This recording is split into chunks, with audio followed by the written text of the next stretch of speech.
was not a show last night, though. The Jets lost. Prime time. Zach Wilson struggled only 92 yards before getting benched. Can you believe the number 2 overall pick in just his second season benched for a practice squad player? Now, after the move, Robert Saleh said, quote, kind of to spark the run game was why the decision was made. Now, look, I don't know if Robert Saleh can survive this. I understand Joe Douglas has done a great job drafting, a great job. Garrett Wilson, Sauce Gardner, Breece Hall, a great job drafting.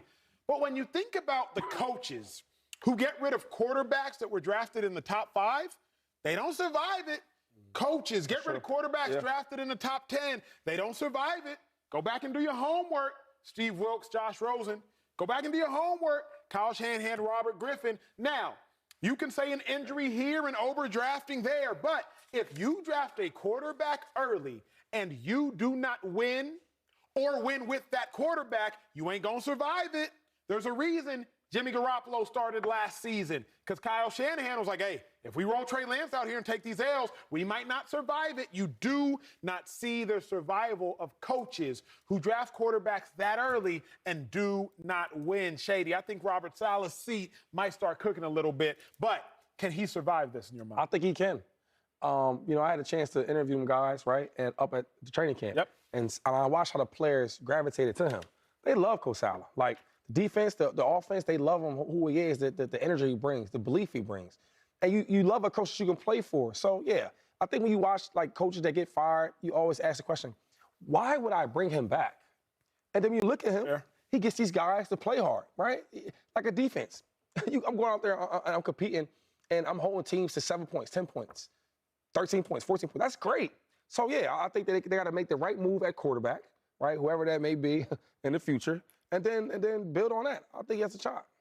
Yeah, I don't think you can have it both ways and say it's a problem that Zach Wilson was playing for a defensive-minded coach and then say it's all the defensive-minded coach's fault that he's here. Like, he's driving the bus on this quarterback. Like, the general manager has a role in this, right? Right. So I can't put all of the – and I'm sure Robert Saleh signed off on Zach Wilson being the pick. But I can't just put it all on him. And by the way, this would be so much worse for the Jets if somebody else in this draft class looked like the man. I mean, the jury's out on Justin Fields. I'm not saying he's not good, but nobody drafted after him is doing anything that makes you feel terrible about this. And the defense is amazing, and that's his calling card. Like, that's why he was here, and the defense is holding up its end of the bargain. On top of that, I think this could be a somewhat easy fix for the Jets. Like I said, like, quarterback is the only missing ingredient. Obviously, that's the hardest thing to find, but I mean, Jimmy Garoppolo's future isn't in San Francisco.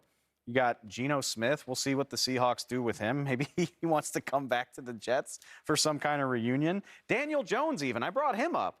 You could get, if the Giants are willing to let Daniel Jones leave their building, you could get better quarterback play out of him than what we've seen from the Jets this year. This one's my favorite. I saw your notes. I don't even know. I'm going to let you. Tom Brady? Tom Brady's a free agent? I don't know. Maybe he wants to go stir up some drama in his old division. And then there's also the draft. I'm just saying the Jets have options for plugging a quarterback into this thing. When you think about what Saleh's done on defense, and again, you think about the fact that this isn't some crazy mistake where the guy drafted after Zach Wilson is headed for the Hall of Fame. At least doesn't look like it right now. Yeah, I think he can survive this. Zora, where you stand?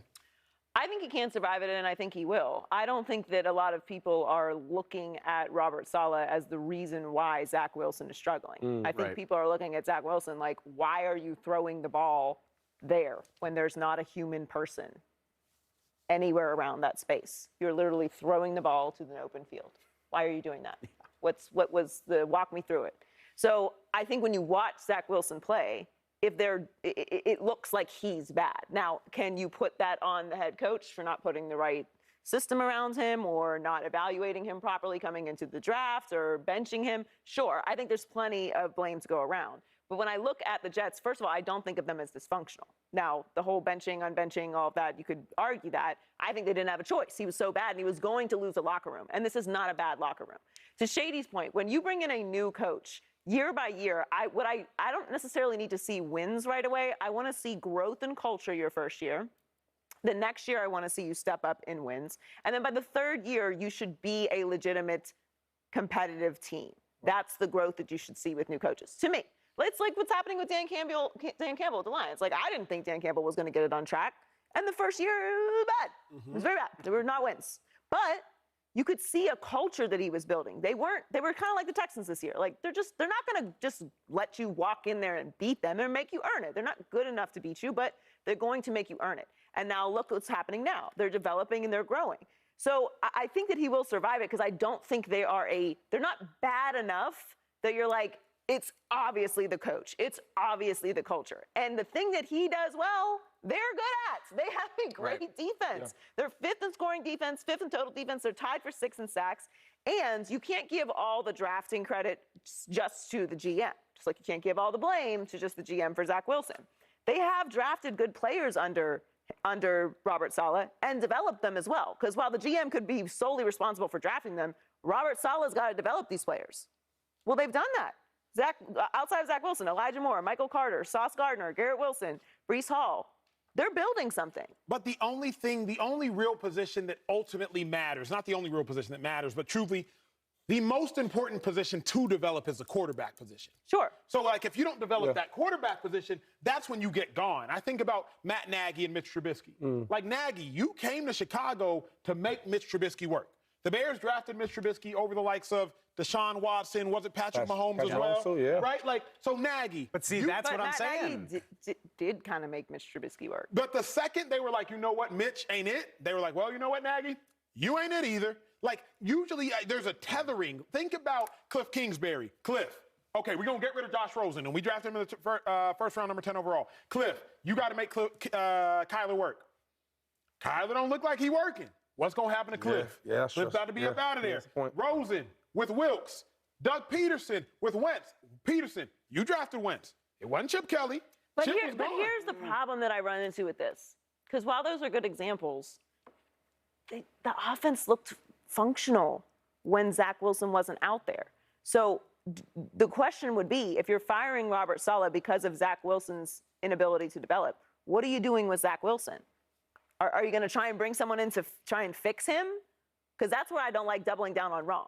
Like, because now that sets your organization back again. You bring in a new head coach. Everything in the building has to reset. Now you got to start the culture reboot again. And if Zach Wilson doesn't work for another year, now what? But does all of that culture, coach, and all that great stuff matter if the quarterback isn't fixed? No, you know what I mean? It doesn't, but in most situations, I would say the coach should go. Like, when we're looking at what's happening with the Broncos, right, we all kind of assume Hackett's not going to be there next year because you don't have a choice on the quarterback. The quarterback has to be there next year. They can move on from Zach Wilson. Yep. So if you had to make a choice, are you moving on from both of them and starting everything over again? Even though Robert Saleh has done his end of the bargain, if you hired him to be a defensive coach. They can move on from Zach, but it would be unheard of. Like when the Cardinals moved on from Rosen, it was like 1 year. Like, to move on from a second-year quarterback, number 2 overall, it would be wild. We got to talk more about that later. He was so weak that it was all correct. Had no choice. Yeah. Had no choice. Coming up, it's Christmas time, so we're handing out presents. Oh, on the show. Yeah. Who's gonna get a gift from the Speak Crew? I cannot wait. Y'all come join the surprises.